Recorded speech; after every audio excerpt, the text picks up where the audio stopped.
በስመ አብ ወወልድ ወመንፈስ ቅዱስ አሐዱ አምላክ አሜን። በእምነት ጸንታችሁ ተቃወሙት። አንደኛ ጴጥሮስ ምዕራፍ 5 ቁጥር 9።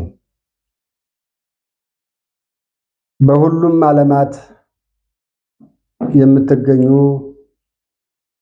የልዑል እግዚአብሔር ቤተሰቦች በያላችሁበት የእግዚአብሔር ቸርነትና ምሕረት ፍቅሩ ይቅር ባይነቱ አይለያችሁ እያልኩኝ እስከ ሞት ድረስ ባፈቀረን በቸሩ አምላካችን በመድኃኔዓለም በኢየሱስ ክርስቶስ ስም እንደምን ዋላችሁ? እንደምን ሰነበታችሁ? እንደምን ለዚህ ሰዓት ደረሳችሁ? አሜን። የአምላካችን የመድኃኒታችን ኢየሱስ ክርስቶስ ስም ዛሬም ዘወትርም የተመሰገነ ይሁን። እንኳን ለጾመ ሐዋርያት በሰላምና በፍቅር አደረሳችሁ። ባለ መንፈስ ቅዱስ እንድናከብር የረዳን የአባቶቻችን አምላክ በቅዱሳን ሐዋርያት ላይ የወረደው ጸጋ መንፈስ ቅዱስ በሁላችንም ላይ ይወርድልን ዘንድ መልካም ፈቃድ ይሆንልን። እንደ አምላካችን መልካም ፈቃድ እየተማማርን ያለነው ትምህርት የዲያብሎስን ሽንገላ መቃወም ትችሉ ዘንድ የእግዚአብሔርን ዕቃ ልበሱ በሚል በዚህ በኤፌሶን መልእክት ምዕራፍ 6 ቁጥር 11 ጀምሮ ያለውን ፈተና በሚል ለተከታታይ ትምህርት እየተማማርን ነው። ክፍል 8 ላይ ደርሰናል። ዛሬ ክፍል 9ን እንማማራለን።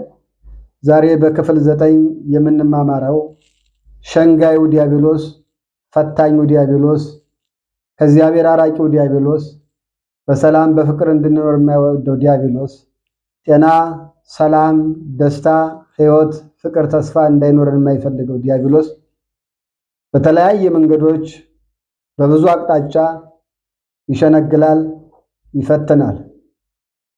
ታዲያ ይህንን ሸንጋይ ይህንን ፈታኝ በብዙ አይነት መንገድ ሰዎችን ከእግዚአብሔር መንገድ የሚያርቅ ከሆነ የሚሸነግል ከሆነ እኛ በምን መልኩ ዲያብሎስን እንቃወመው? ሸንጋዩን እንዴት እናሸንፈው? ሸንጋዩን እንዴት ከኛ እናርቀው? ሸንጋዩ እኛን እንዳይመለከተን እንዴት እናደርገው? ስለዚህ ዛሬ ዲያብሎስን የምናሸንፍበትን ነጥብ በክፍል 9 እንማማራለን። የጥበብ ባለቤት ጥበብን፣ የፍቅር ባለቤት ፍቅር፣ የማስተዋል ባለቤት ማስተዋልን ሰጥቶ የራቀውን አቅርቦ የረቀቀውን አጉልቶ ለኔም ለእናንተም የሚጠቅመንን የሚበጀንን እንዲያስተምረን መልካም ፈቃድ ይሁንልን። እንግዲህ ዲያብሎስ ፈሪ ስለሆነ የሚፈራውን ይወዳል። ሐሰተኛ ስለሆነ ሐሰተኞችን ይወዳል። እኔና እናንተ ይህንን ጠላት ለመቃወም በመጀመሪያ ምን ማድረግ ነው የሚገባን ካል እግዚአብሔርን ማመን፣ ሌላ ምንም ምክንያት የለው። የመጀመሪያው መስፈርት ፍጡር እኔን ሊያሸንፈኝ አይችልም፣ እሱንም እኔንም የፈጠረ አምላክ እኔ ሕግና ስርዓቱን ጠብቄ ሀለወተ እግዚአብሔርን አምኜ ዲያብሎስን እቃወመዋለሁ ብለን ካመን በእርግጠኝነት እናሸንፈዋል። ስለዚህ ቅዱስ ጴጥሮስ አንደኛ ጴጥሮስ ምዕራፍ 5 ቁጥር 8 ጀምሮ ምን ይላል? በመጠኑ ኑሩ፣ ንቁ፣ ባላንጋራችሁ ዲያብሎስ የሚጦም ፈልጎ እንደሚያገሳ አንበሳ ይዞራልና በዓለም ያሉት ወንድሞቻችሁ ያን መከራ በሙሉ እንዲቀበሉ አውቃችሁ በእምነት ጸንታችሁ ተቃወሙት አለ። እንግዲህ ዲያብሎስ መሸንገያ ብዙ ነው።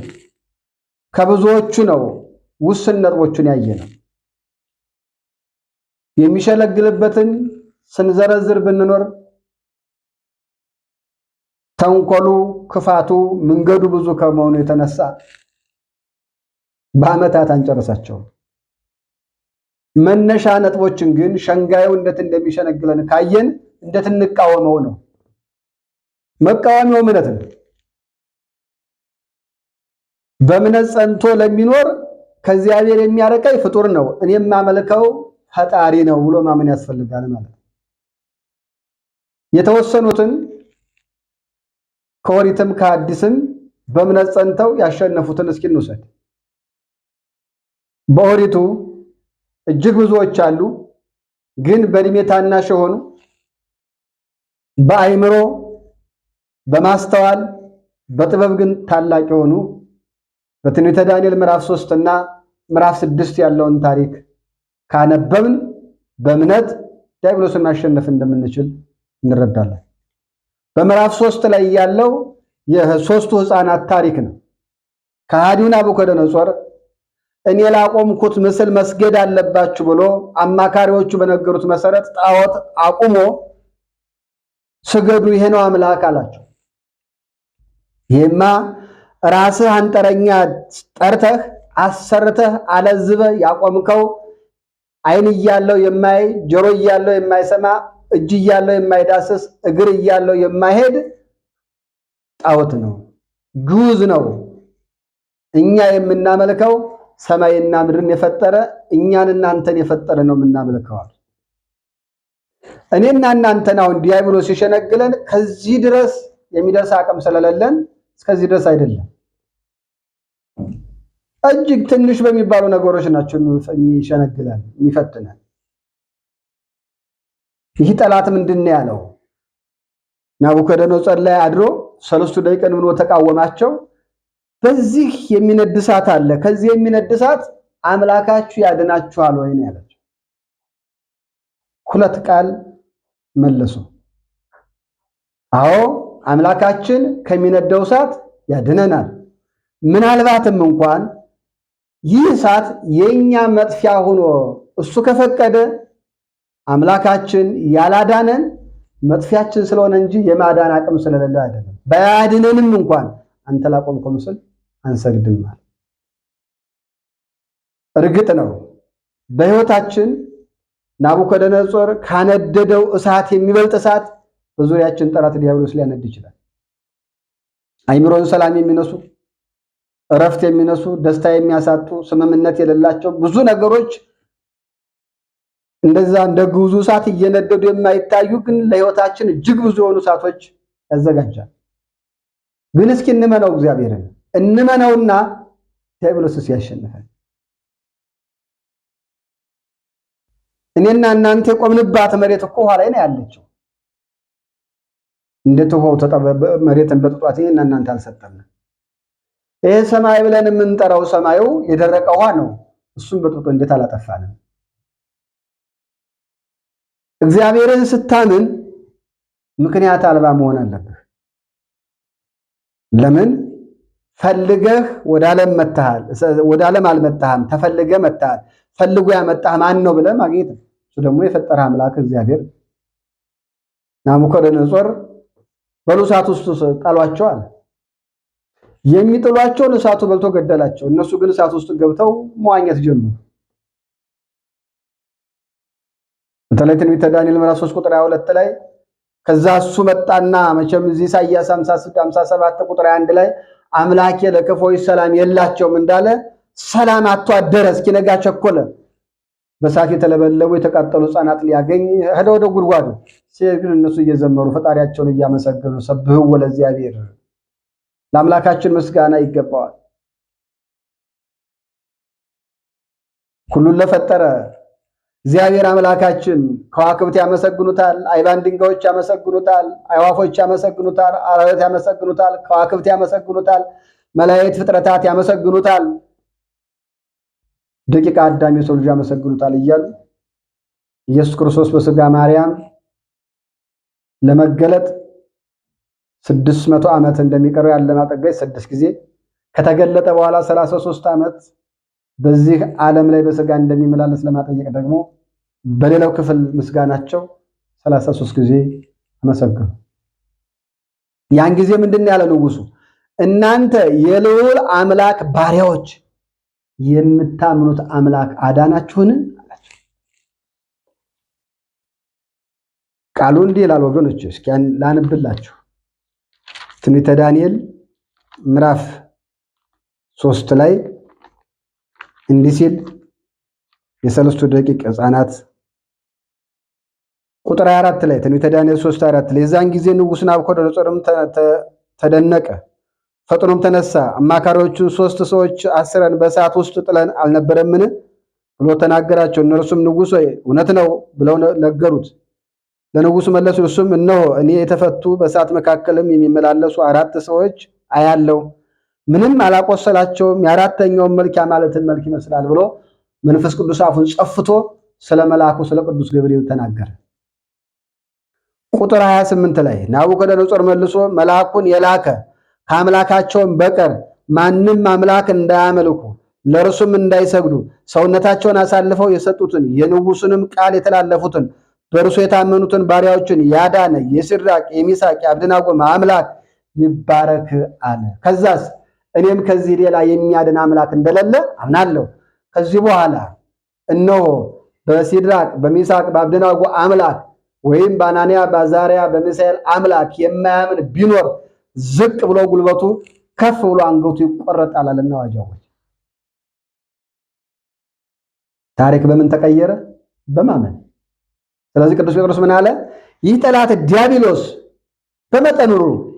በመጠኑ አመስጋኝ ሁኑ ማለት። ብዙ ጊዜ በፈተና የምንወርቅበት ትልቁ ምክንያት ያለኝ ይበቃኛል አለ ማለት የተነሳ የምናማርር ነው። ጤና ሰጥቶን ስለ ጤናችን አናመሰግንም። የሆነ ነገር ሲጎል ስለዛ ነው ምንጮህ። ስራ ሰጥቶን ስለሰጠን ስራ አይደለም እናመሰግነው፣ ሌላ ጎሏል ስለዛ ነው ምንጮህ። ስለዚህ በመጠኑ ኑሩ ማለት ባላችሁበት ሆናችሁ እግዚአብሔርን አመስግኑ። ከዛስ ንቁ።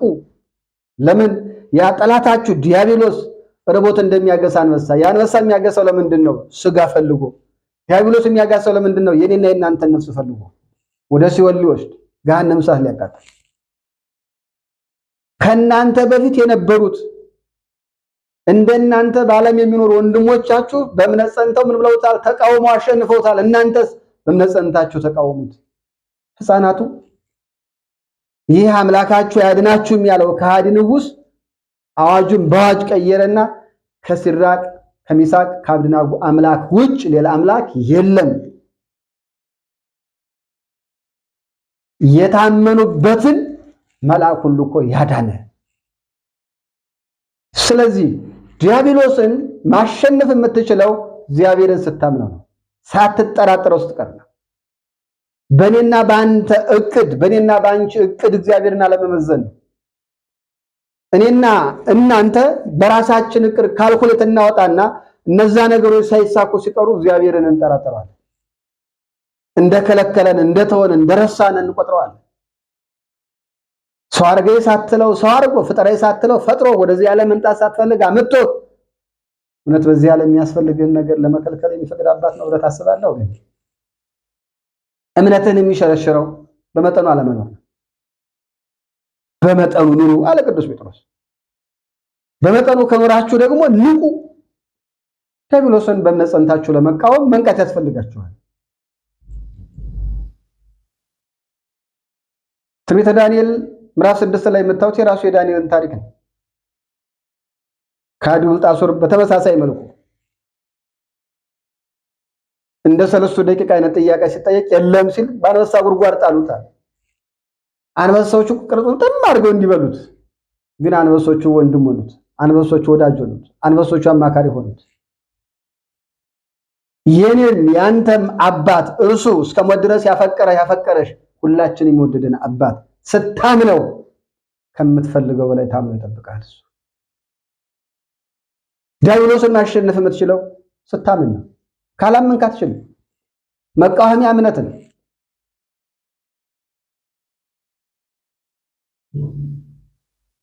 እቤታችን ያለ ሰራተኛ አዘጋጅታ የሰጠችንን ምግብ አምነን እንደምንበላ ያክል እኮ ሰው አድርጎ የፈጠረን ጌታ እኮ አናምነው። በእናታችን ማህፀን ጠብቆ ሰው አድርጎ ወደዚህ ዓለም ያመጣንን ጌታ ፍጹም ሳናምን እሷ ተሸከሚ ተብሎ ለ9 ወር እንድትሸከም መብት የተሰጣት እናታችንን ከእግዚአብሔር በላይ እናምናታለን። ከዛ ዲያብሎስ ይጫወትብሃል። ስለዚህ ዲያብሎስን ማሸነፍ የምትችሉት አለ መጀመሪያ ስታምኑ ነው አለ ቅዱስ ጴጥሮስ። እመኑ፣ ማሸነፍ እንደምትችሉ እመኑ። ለዚህ ነው ጌታችን መድኃኒታችን ኢየሱስ ክርስቶስ በማርቆስ ወንጌል ምዕራፍ 16 ቁጥር 17 ላይ ያመኑት እነዚህ ምልክቶች ይከተሏቸዋል። በአዲስ ቋንቋ ይናገራል። መርዝ ይጠጣሉ አይገላቸውም፣ እባብንም ይጨብጣሉ አይጎዳቸውም። ይህን መነሻ አድርጎ እኮ ነው የደብረ ዳሞ መነኩሴ ዘንዶውን እንደ ፕሌን የተጠቀመበት። ክርስቶስ በሞተበት መስቀል አማተቦ በስላሴ አንተ ሁለንተና ያደረቀ መነኩሴ እዚህ ጫካ እዚህ ተራራ ላይ ወጥተህ ምን ልትሰራ ነው ስትል የታዘዝከውን አድርግ፣ በጌታዬ በኢየሱስ ክርስቶስ ስም አዝሃለሁ፣ የታዘዝከውን ፈጽማል በለሽን አለ። ወገቡን እንደ እናቶች መቀነት ግጥም አድርጎ አሰረና ወሹ ተራራ ላይ ያስቀመጠ። የሚባላ ዘንድ እኮ ነው።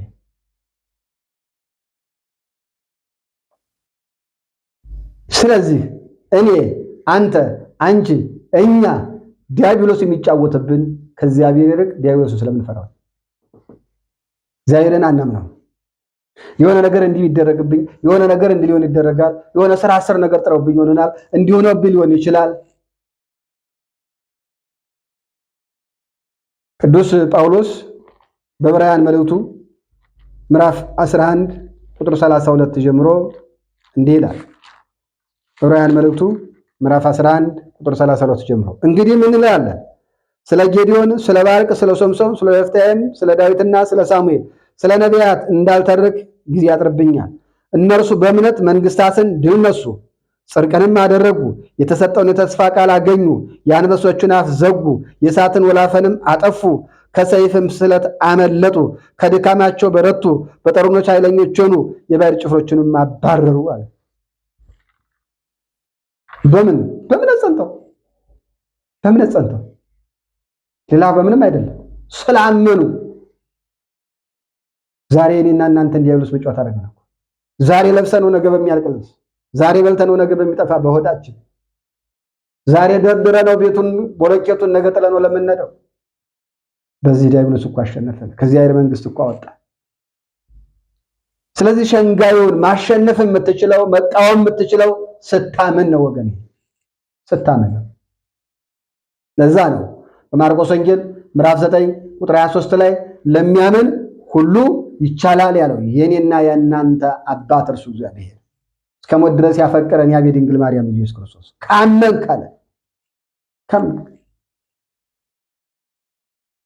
የሉቃስ ወንጌል ምዕራፍ 17 ቁጥር 6 ላይ እነሆ የሰናፍጭ ቅንጣት ያክል እምነት ቢኖራችሁ ተራራውን እንኳን ፍለስ ብትሉት ይፈልሳል፣ ዛፉና ብትሉት ይመጣል። አይደለም ሌላውና ግን አናምነውም። እግዚአብሔርን ስለማናብለው ዲያብሎስን ፈርተን ስለምንንከባከበው እና እናንተን ጥባጥቤ ይጫወትብናል። ስለዚህ እንመንና እንቃወመው፣ እናሸንፈው። ዲያብሎስን ሸንጋዩን እናሸንፈው። በስጋ እንደፈለገ ሲጫወትብን በነፍስ ለዘላለም ሲሆን ሊያሰቃየን የመጣውን ጠላት እናሸንፈው። ማሸነፊያችን እምነት ነው። መቃወሚያችን እምነት ነው። ለዚህ ነው ሐዋርያት እንኳን አንድ ርኩስ መንፈስ ያደረበትን ልጅ እንዲያድኑለት አባቱ ወደ እነሱ አመጥቶት ማዳን አቃታቸውና ወደ ጌታችን ኢየሱስ ክርስቶስ ወሰደው። አባትዬ ወደ ሐዋርያት ወሰድኩት፣ ሊያድኑት አልቻልኩም። ከቻልክ አንተ አይደለም፣ ከቻልክ ትላለህ፣ ለሚያምን ሁሉ ይቻላል።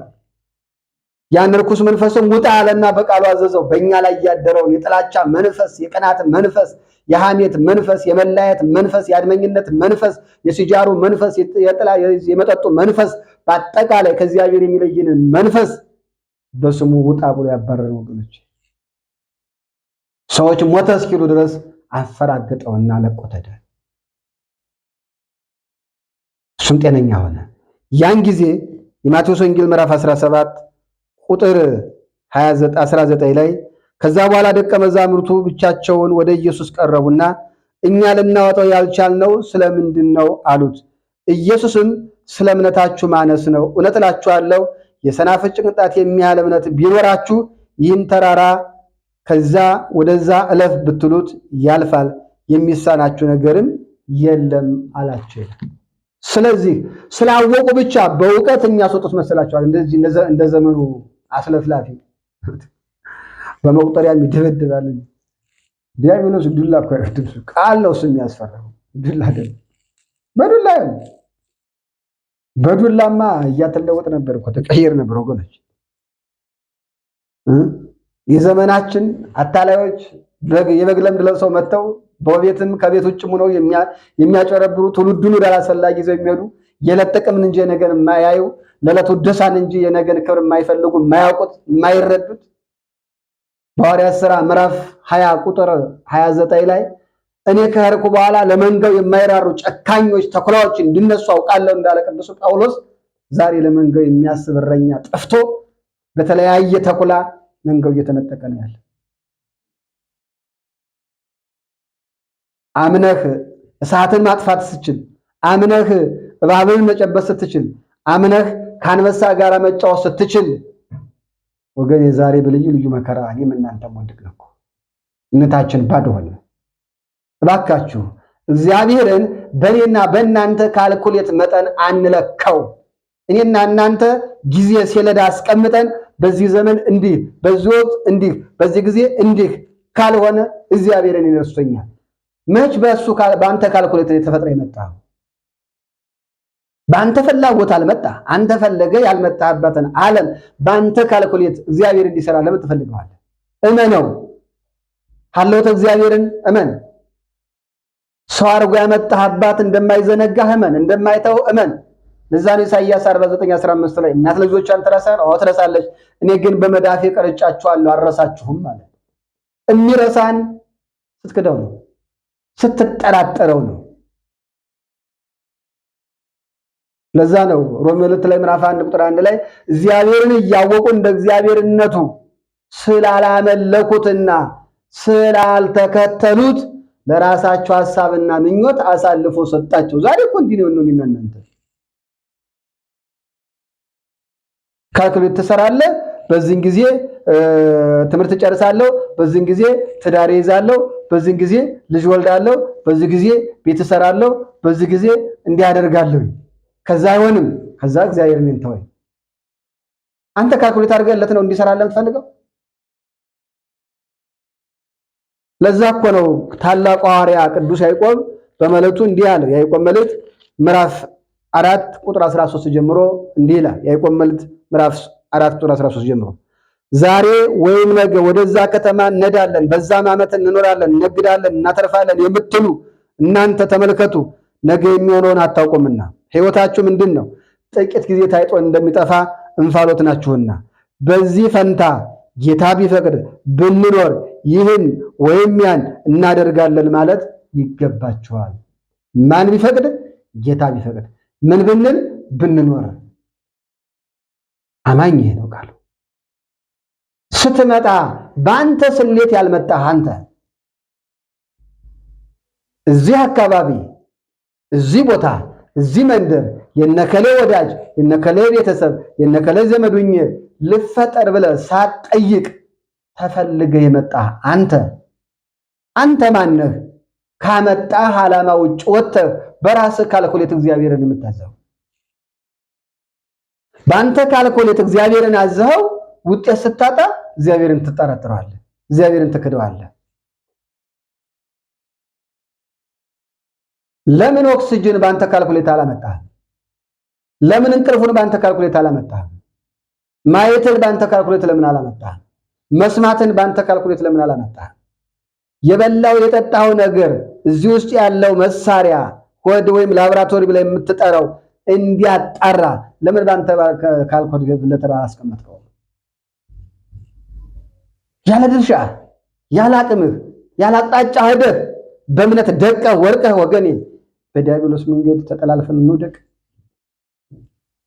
የኛ ካልኩሌት እኮ አየነው። መገዳደል፣ መባላት፣ እርስ በርስ መተራረድ አንዲት ሀገረ እግዚአብሔር ኢትዮጵያ ኑሩባት ተብላን ብትሰጠን እሷን በፍቅር ኑረን ሀገሪቷን ማሳደግ፣ ኢኮኖሚዋን ማሳደግ፣ በሃይማኖት ጸንተን ኑረን የሚለምን ትውልድ እንዳይኖር፣ የሚራብ ትውልድ እንዳይኖር ማድረግ ስንችል በየቀኑ ለማኝ ማፍራት፣ በየቀኑ አካለ ጎዶሎ ማፍራት፣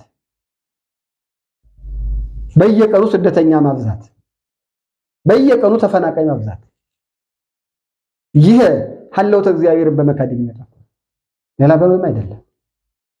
ስለዚህ ዲያብሎስን እንደላሸንፈው ለምትለው ወገኔ እመነበት፣ እግዚአብሔርን እመንና ያን ፈሪውን ዲያብሎስን አሸንፈው። ፈሪ ነው፣ ሐሰተኛ ነው፣ ፈሪም ነው። ለዛ እኮ ነው የማርቆስ ወንጌል ምዕራፍ 1 ቁጥር 23 ላይ በርኩስ መንፈስ ላይ ያደረው መጣና አንተ ቅዱስ የእግዚአብሔር ልጅ ማን እንደሆንክ እናውቃለን፣ ካንተ ጋር አመናለን፣ እባክህ አታሰቃየን፣ ስደደን፣ እዛ ጋር ይወዳሉ ትሬዎቹ ወይም አሳሞቹ ወደን እንግባ፣ ፍቀደልን፣ እንታዘዛለን፣ ካንተ ጋር አመናለን አለ። በሉጡ ሁዱ።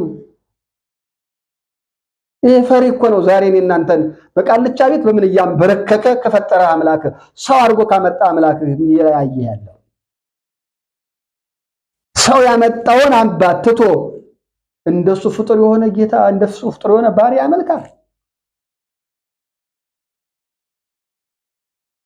ዓለምን በመሃል እጁ ይዞ አንተን ውብና ድንቅ አድርጎ ፈጥሮ በቅድና በፕላን አምጥቶህ ምን አለ ራስን ለሱ አሳልፈህ መስጠት።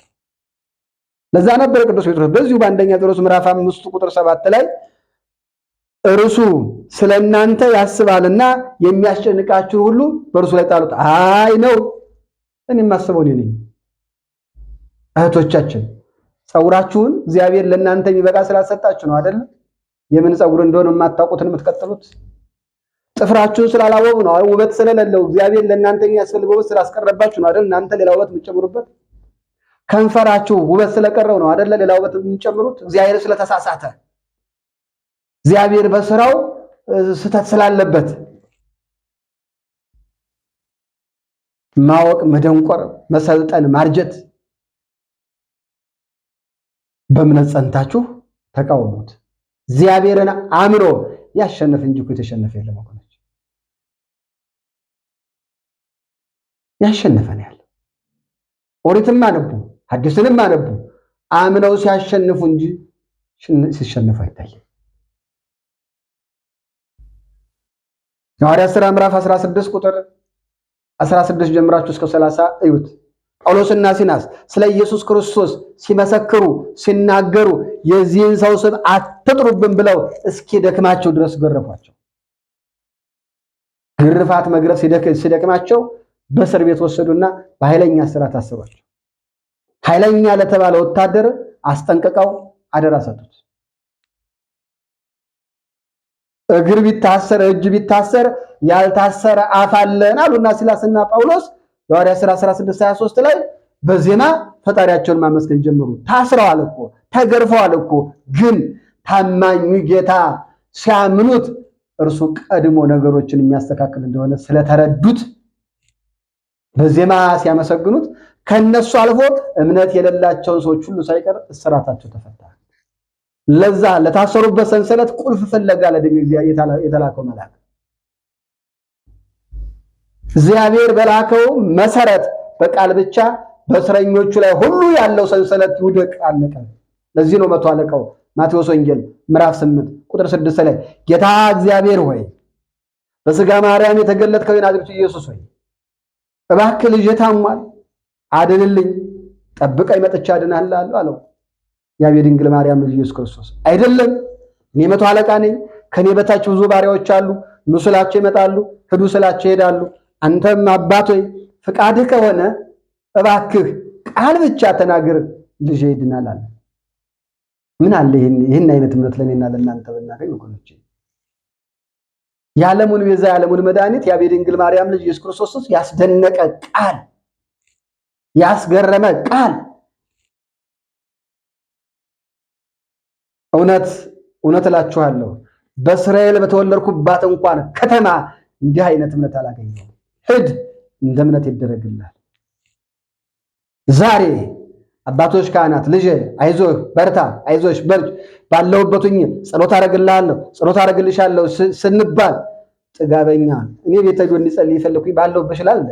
እቤትም መጣ ባለበትም ሆኖ ጸለየልህ የሚናገረው ስራ የሚሰራው ያምላክ ቃል ነው። እንደኔ አይነት ጉዙ አንተ ቤት መጥቶ ስለተገተረ አይደለም። ማቴዎስ ወንጌል ምዕራፍ 4:35 ላይ ሰማይና ምድር ያልፋል ቃሌ ግን አያልፍም።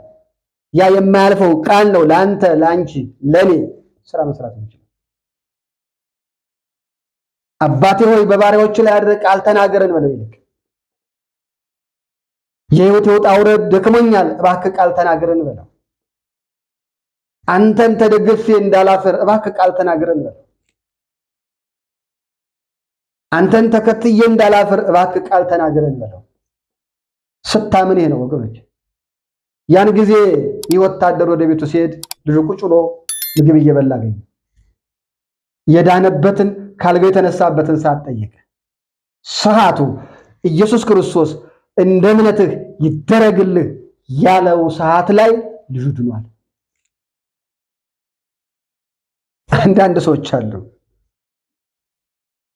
ዛሬ ቅዱስ ጳውሎስ እንደተናገረው በዚህ በኤፌሶን መልእክት ምዕራፍ 5:16 ላይ እናንተ አገልጋዮች ኦር ተገልጋዮች የጌታ ፈቃድ ምን እንደሆነ ያወቃችሁ እየተረዳችሁ ዘመኑን ዋጅ ሲባል አንዳንዱ ቤተክርስቲያንን አውጃለሁ አድሳለሁ ይላል። እሱ ሳይታደስ ቤተክርስቲያን ንጽሕት የሆነችው ቤተክርስቲያን በደሙ የታወጀችው ቤተክርስቲያን ሊያድስ መጀመሪያ ራሱ ታደሰና ሌሎች በውስጥ አለን የሚል ደግሞ የብዙዎችን መዳን አሽከላ የምንረጮች አለን። ሰዎች እንዳይድኑ አባጣ ጎባጣ የምንደረድራለን። መልካም ነው ሰው ነገሮች ተመቻችተውለት ጊዜዎቹ ተስተካክለውለት የክርስቶስን መስቀል አሰረ ክህነትን የያዘውን ካህኑን ፊት ለፊት አግኝቶ ችግሩን ባይወያይ ንስሐ ቢገባ መልካም ነው። ግን ያለበት አካባቢ ካህን አይኖርም። ያለበት አካባቢ የአሕዛብ መንደር ነው። ያለበት አካባቢ ጦር ሜዳ ነው። ያለበት አካባቢ ድልድዩ ተሰብሯል። ወደ ካህኑ ለመሄድ መሻገር አይችልም። ግን ዘመኑን ዋጅ ስትል ዘመኑ የካህኑን ቃል ለመስማት እጅ ላይ ባለ ታገኘዋለህ። ቃል ነው የሚያስፈልግህ። እጅ ላይ ያለው ስልክ ኃጢአት በደል ከምትሰራበት ዳንበት። ይህንን ድነት የሚቃወሙ ብዙ አገልጋዮች አሉ በቤታችን። እኛ ከኃጢአታችን ወዶ ፈቅዶ ቤተ መቅደሱ አስቀምጦን ስለተመቻቸልን የተሻለ ቦታ ስላለን ሌላውም እንደኛ በተመቻቸ እንዳለ አስበን ከመናገር ማስተዋል ይሻላል ወገኖች። አገልጋዮች፣ አባቶች፣ ወንድሞች ይቅርታ እናንተን ለመውቀስ ብዬ አይደለም። ግን የጌታ ፈቃድ ትውልድ መዳን ነው። የጌታ ፈቃድ ትውልድ ሁሉ ድኖ መንግስቱን እንዲወርስ ነው። የሚድንበትን መስመር አጠበህበት ቸንከረበት የሆነ ክልል አስቀምጠበት አይደለም ታደለ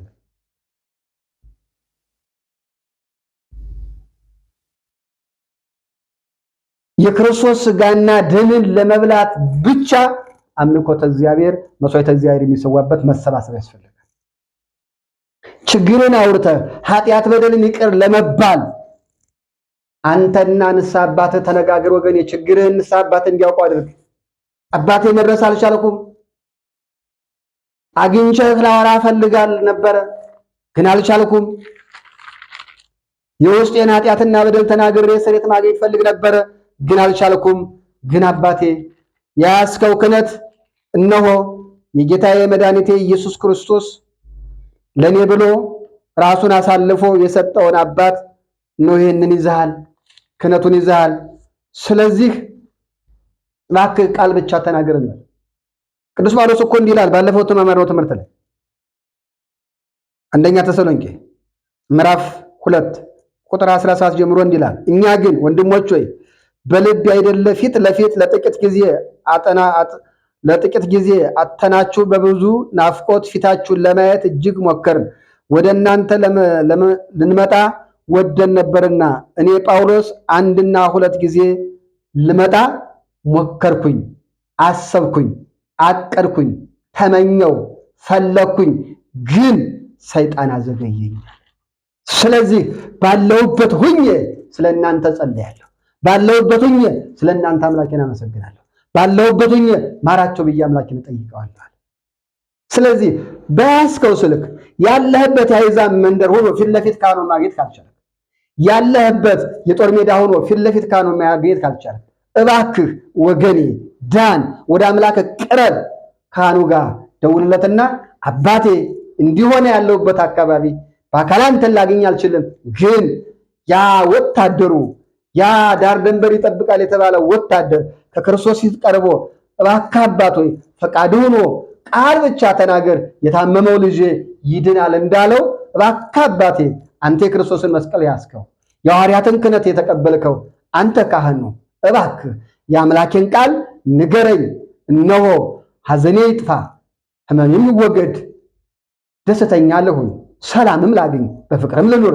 እባክህ የአምላኬን ቃል ተናገር፣ የማይቆሽሸውን አንተ በምታየው አካልህ የማይታይ ክህነት ያዝከው፣ በሚዳሰሰው አካልህ የማይዳሰስ ክህነት ያዝከው።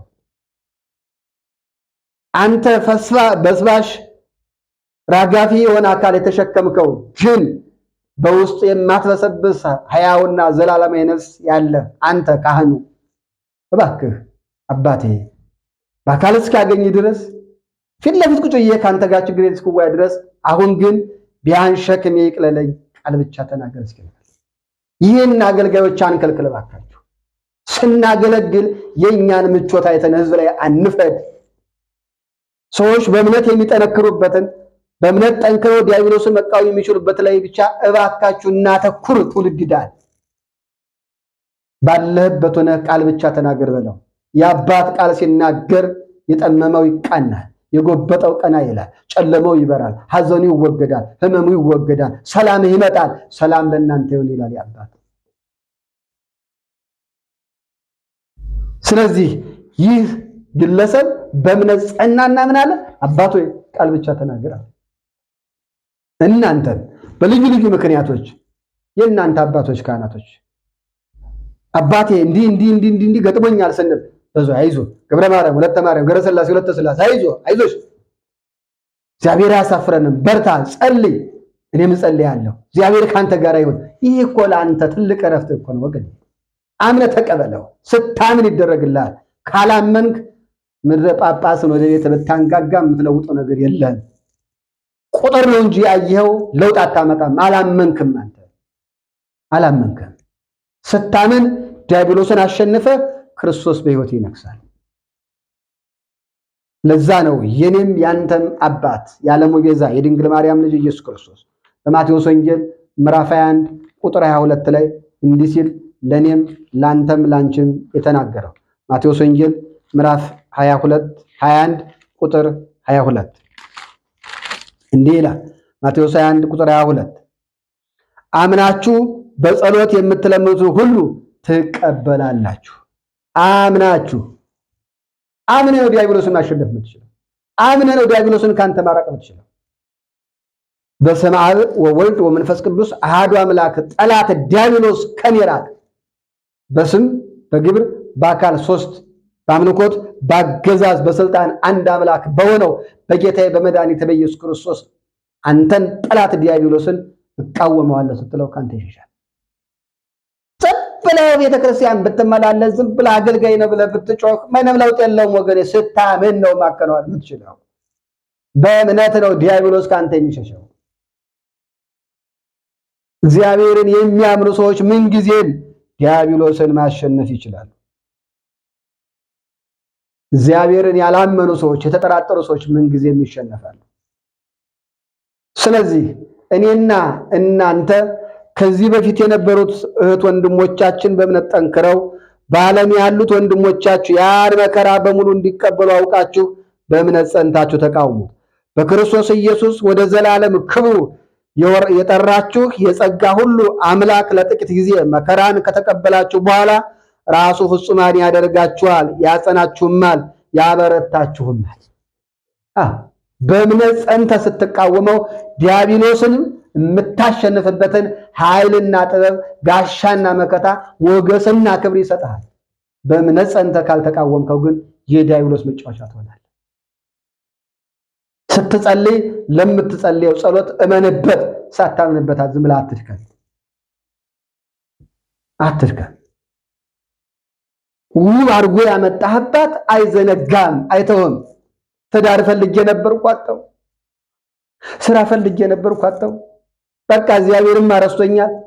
ሊረሳ ነው እንዲያመጣህ፣ ሊተው ነው እንዲያመጣህ። ኢሳይያስ 64 ቁጥር 8 ላይ ምንድን ነው የሚለው? አንተ አባታችን እኛ ልጆችን፣ አንተ ሰሪያችን እኛ ጭቃ እጅ ስራ ነን እና ሰርቶ ይተዋል፣ አበጅቶ ይተዋል።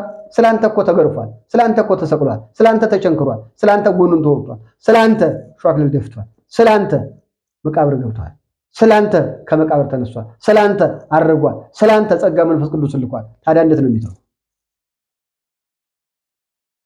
የሚያስፈልገው ማመን ነው። ማንን? እስከ ሞት ድረስ ያፈቀረን አባት።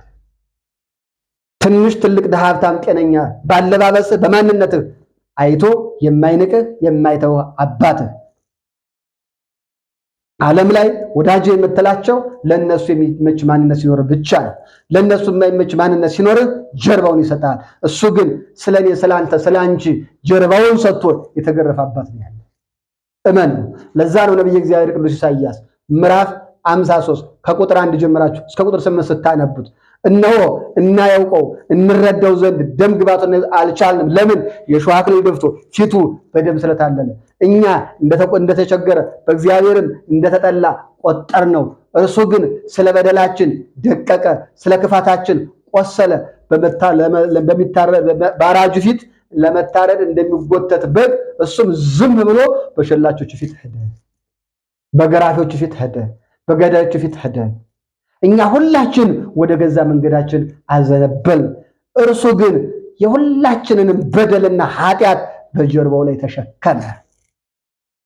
አረ ለመሆኑ ግን ከትውልዱ ማን አስተዋለ? አለ ነብዩ እግዚአብሔር ኢሳይያስ።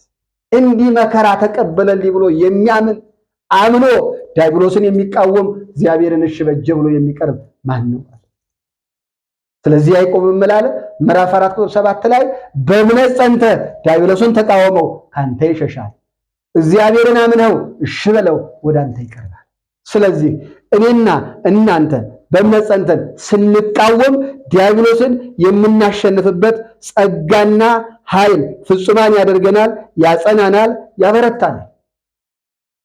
ዲያብሎስን የምናሸንፍበት አቅም እግዚአብሔር ይሰጠናል። ስንጸና ስናምነው ዲያብሎስን የምናሸንፍበት አቅም በማጽናት በማበርታት በማጠንከር እኔና እናንተ የመንግስቱ ወራሾች ያደርገናል።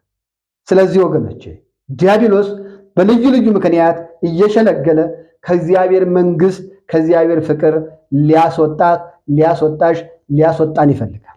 አላደረገልህም፣ ረስቶሃል፣ ረስቶሻል። ጸሎትን ብትጸልይ ምን ብታረግ እግዚአብሔር አይሰማህም፣ እግዚአብሔር አያይህም እያለ በተለያየ መልኩ ሸንግሎ እምነታችን አላልቶት ተስፋ ቆርጠን የኛ ታሪክ አከተመ፣ አልቋል፣ ከዚህ በኋላ ታሪኬ አይቀየርም፣ አለቀ ብለህ በአራት ነጥብ ህይወትን የዘጋ በፈቃድህ ወደዚህ ዓለም ስላልመጣ ተፈልገ ስለመጣ ፈልጎ ላመጣ አባት ራስህን ስጠውና በእምነት ቀረበውና ዲያብሎስን አሸንፈ በስጋ የምትፈልገው ይሟላልሃል፣ በመንፈስ መንግስቱን ይወርሳል። በእምነት ጸንታችሁ ተቃወሙት። አንደኛ ጴጥሮስ ምዕራፍ 5 ቁጥር 9 ዲያብሎስን ሸንጋዩን ጠላታችንን ማሸነፍ የምንችለው እግዚአብሔርን አምነን መጽናት ስንችል ብቻ ነው። ስለዚህ እኔም እናንተም አይናችን እያየ ጆሮአችን እየሰማ እግራችን እየተራመደ እጃችን እየዳሰሰ በተለያየ መልኩ ላይ ሸንጋዩ ሸንግሎ ከእግዚአብሔር መንግስት እንዳያወጣን በእምነት ጸንተን ተቃውመ ነው። ሌሎቹ ቅዱሳን ሰማዕታት የእሳቱን ወላፈን ያጠፉ ከሰይፍም ስለት የተረፉ እነሆ በተለያየ መከራ አልፈው መንግስታትን ሁሉ ድል ነስተው ዘላለማዊ መንግስቱን እንደወረሱ ሁሉ እኔም እናንተም በእምነት ጸንተን ተቃውመን ላጠፋነው ጥፋት ንስሐ ገብተን ቀራንዮ ላይ የተቆረሰውን ቅዱስ ሥጋውን የፈሰሰውን ክቡር ደሙን በልተን ጠጥተን መንግስቱን መውረስ እንድንችል የአብ የድንግል ማርያም ልጅ ኢየሱስ ክርስቶስ ይፈቅድልን ዘንድ በቸርነት ይመለከተን ዘንድ በምሕረት ያየን ዘንድ መልካም ፈቃድ ይሆንልን። ለዛሬ በዚህ መልኩ እኔንም እናንተንም ያስተማረን የመከረን የገሰጸን የአብ የድንግል ማርያም ልጅ ኢየሱስ ክርስቶስ ለስም አጠራሩ ክብርና ምስጋና ይሁን። በእምነት ጸንታችሁ ተቃወሙት። አንደኛ ጴጥሮስ ምዕራፍ 5 ቁጥር 9። ወስብሐት ለእግዚአብሔር ወለወላዲቱ ድንግል ወለመስቀሉ ክቡር አሜን። ይቆያል። በተደጋጋሚ እንደምላችሁ እንዲህና እንዲህ አይነት መሰሎችን የእግዚአብሔር ቃል ሕዝበ ክርስቲያን በአምሳለ ሥላሴ የተፈጠረ ሰው ሁሉ ያውቅና ይረዳ ዘንድ አውቆም ወደ ፈጣሪ ይመለስ ዘንድ ሁላችሁም በገና ሚዲያን ሰብስክራይብ፣ ላይክ፣ ሸር እያደረጋችሁ ወቅቱ የሚፈቅደውን እያደረጋችሁ ብዙ ተመልካች ይኖር ዘንድ የሁላችሁም ትብብር ያስፈልጋልና የተለመደውን ትብብራችሁ እንድታደርጉ በእግዚአብሔር ስም አደራላችኋለሁ። የእግዚአብሔር ቸርነት፣ የድንግል ማርያም አማላጅነት፣ የአባቶቻችን ጸጋና በረከት፣ የመላእክት ጠባቂነት በእኔ በኃጥኡ በእናንተ በልጆቹ ላይ አድሮና ጸንቶ ይኑር። አሜን። ሰላም ቆዩ።